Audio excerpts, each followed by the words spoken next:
Hey guys, welcome to Running with Curls. I'm Christina and today we are going to talk about curl training. So the idea of curl training is that you take your curls when they're wet and you help enhance your natural curl pattern. When you are starting to embrace your natural curls, a lot of times, especially if your hair has been damaged, it's not going to follow your natural curl pattern. So curl training is a way to enhance that pattern. It's not going to teach your curls to be a different curl pattern. So if you have 2B curls and you curl train, it's not going to teach your curls to be 3B curls. That's not how it works. What it does is it simply takes your natural pattern and it enhances that. So I have, generally speaking, 3B curls. I have pretty tight ringlets. So I have already done my wash day routine. I've washed my hair, I added my leave-in. Today I used the Not Your Mother's leave-in, and then I used a new product. I used the Kinky Curly Custard. So I haven't tried this one before, so we'll see how it goes. But I put this and just kind of scrunched it into my hair. So my curls are still pretty damp. They're not soaking wet, but they are damp. So what I'm going to do, there's lots of different curl training methods. I'm going to show you my favorite, which is kind of a modification on finger curling. The traditional finger curling method is this. You take a strand of your hair, you start at the base, and you twist it like this around your finger. So this gives a pretty good wave, but it doesn't give me the ringlets that I want. So what I'm going to do, and this piece has dried a little bit, so I'm going to get it wet. So curl training works best with your wet or damp curls. So if you see at the bottom, I have this little spiral going on, and that's the pattern I want to follow. So I'm going to take my index finger and literally just put it into that spiral, and then I'm going to curl upwards all the way to my scalp. When I get to my scalp, I take out one of my index fingers, and then with the other one, I simply untwist. And it leaves me with this beautiful little ringlet going on. So some people, depending on your preference, and I'm gonna re-wet this section just because it's drying a little bit, and I don't want it dry because I want to train my curls. So if you do notice that as you're working through it gets dry, just spray it down again.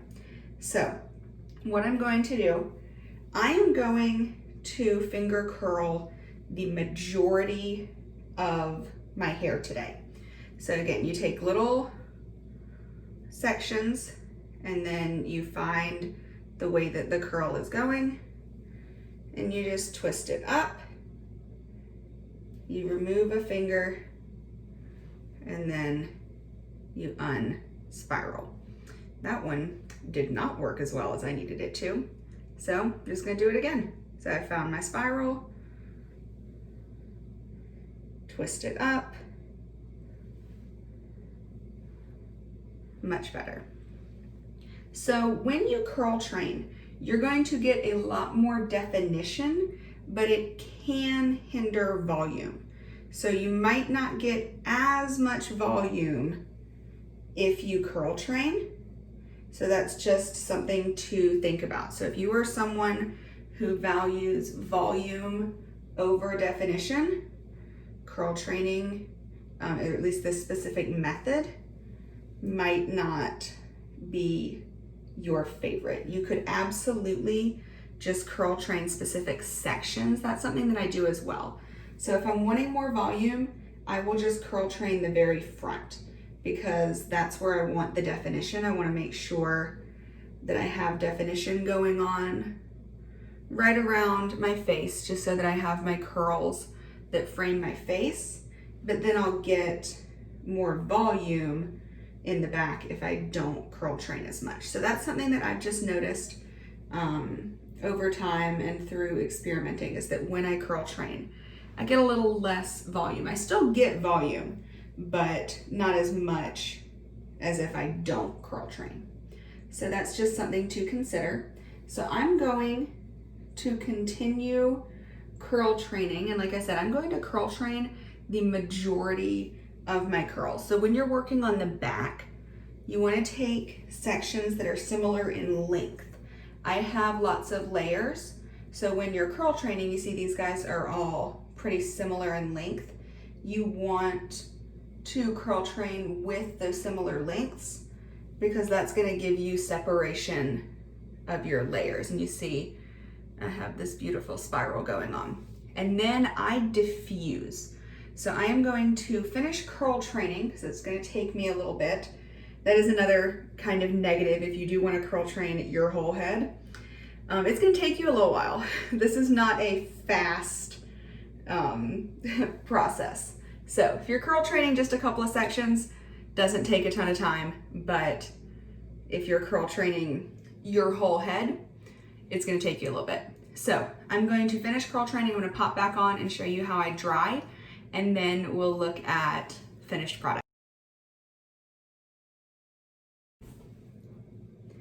Okay, so I have curl trained the majority of my curls. It took me about 10 to 12 minutes to get all of them. The reason curl training can take so long, and I didn't mention this earlier, when you are curl training, you want to find your individual curl clumps. So the curls that naturally, if you see I have two different clumps here.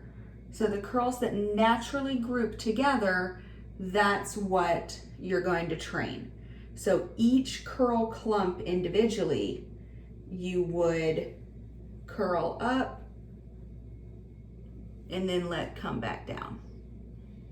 So that's the reason that curl training takes so long.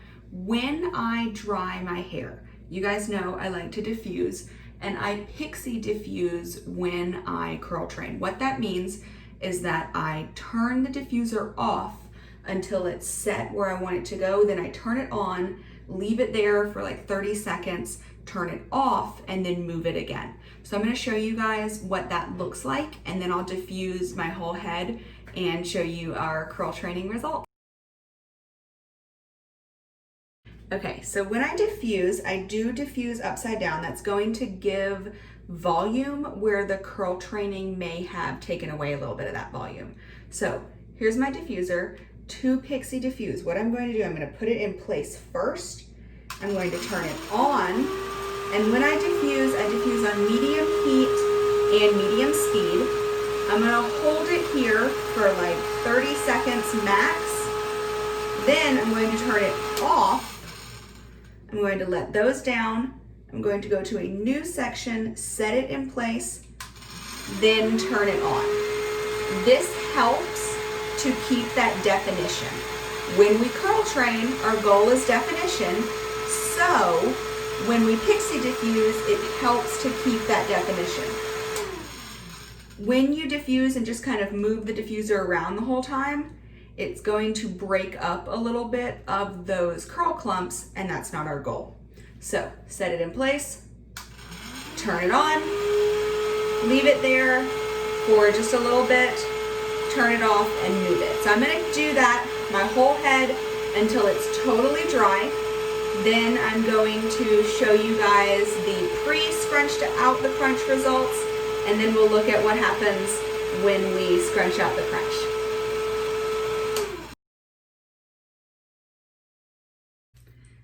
Okay, so I have completely diffused my curls. Not gonna lie, it does take a little while when you are pixie diffusing.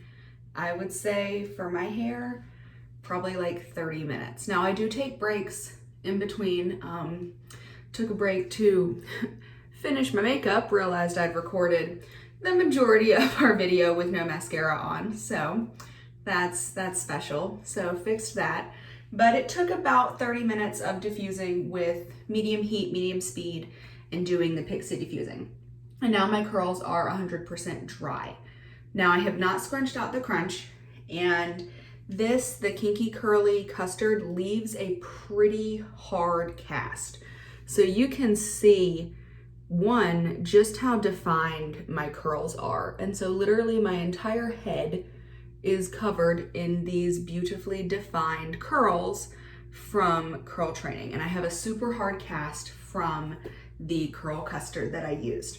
So what I am going to do is I'm going to scrunch out the crunch, because this is not how I would like to go into public. Now I will say, prior to starting Curly Girl, like way back when I was in middle school, this is exactly how I would have left the house. So that's special. But what I'm gonna do, I'm going to use a microfiber towel, not the same one that I use to dry my hair, because you want this to be dry when you are scrunching out the crunch. So you don't want to re-wet your hair, that would defeat the purpose. So what I'm gonna do is I'm literally just going to go in and flip and just scrunch my curls to break up that curl cast. And as I'm doing that, you can see my curls are getting more volume because that cast is being broken up, so they're not being held down by that curl cast. So I still have, thanks to curl training, I still have all that definition, but now because I've scrunched out the crunch, I have a little bit more volume as well. And I could stand to kind of scrunch out a little bit more down here on the ends, but I'm just gonna kind of let it go with this today. So here we have our finished product with curl training. You see super, super defined curls. Not as much volume as I'm used to, but still a good amount of volume, and super pleased with my curl training results. I hope you guys enjoyed the tutorial. Make sure you like and subscribe so that you stay up to date on all of the tutorials and videos that I put out. And let me know in the comments if you try this specific method of curl training. How does it work for you? Let me know what you think.